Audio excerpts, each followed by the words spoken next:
Hello everyone, and thank you for watching my tutorial on the Autodesk Digital Steam Workshop. In this tutorial I'll be covering how to model this datapad that you can see on my screen. This is the high poly model that I'll be baking my normals and getting all my detail from. I'll be covering the steps on the initial block out all the way up through the high poly and into the low poly with textures that you would actually see in the game. So in order to get to this stage, we're going to cover a few basics first. So let me just hide that model there and bring this up. So a few of the things I usually like to do, I have custom things set up here in my quad menus that I normally use a lot. The Turbo Smooth modifier and Symmetry are probably the two that I use the most. You can customize these by going under the Customize User Interface, going to Quads, and then coming down here to the Context Edit Poly Tools. You will see where I've added them in, and you can add them in over here. Feel free to mess around with this. It's good to, what works for me might not necessarily work for you. So find hotkeys that you like to use a lot, and get basically familiarize yourself with those tools, and you'll see which ones you'll use over and over again. So. As well as that, I will do my unit setup here. I am using generic units, and 1 unit equals 1 inch. Usually the scale I use is right along this, so we'll stick with that. As well as the grid snaps, I usually use vertex and grid points. So if I start talking about snapping to the grid, I'll mean grid points here, and that would allow us to create a plane on the grid and snap it to grid points. You can see that it is snapping to areas on the grid. Now with vertex, I can then snap that to the other vertices that are on the screen or the mesh. So the next thing I will be covering is the initial scene setup. So I have my blank scene here.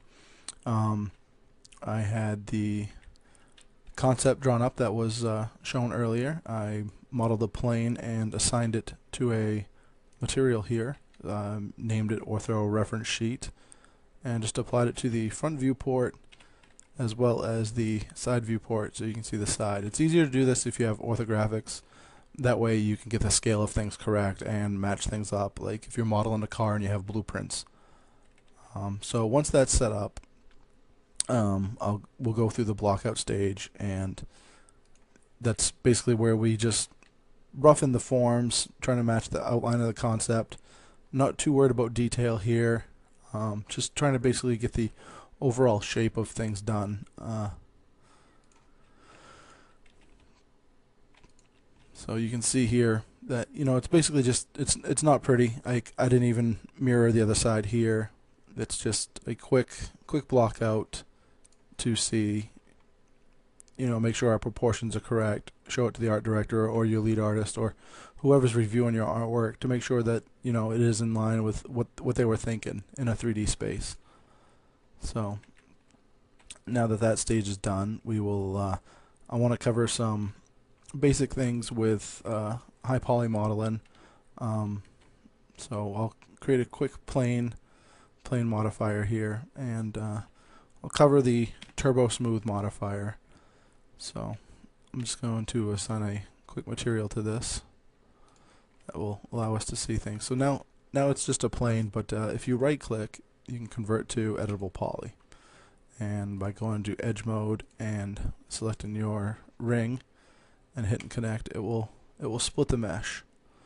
So we'll go ahead and just drag this down and drag it over a little bit so we got a nice hard edge. Now the Turbo Smooth modifier can be found up here under your modifiers, and by adding that to this, you can see basically what's starting to happen. So it basically adds geometry to smooth the shapes out. And we'll be using this a lot during the high poly modeling stage to soften shapes up and round things out a little bit, and help it give it more of a organic feel. So Using a hotkey here, I use Alt F to select my rings. And I use Alt D to do my loop selections. So, but you can also click here under ring and select.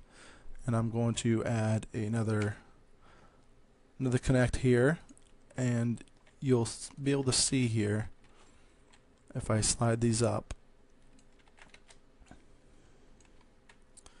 closer to the edge here, these will be your control edges.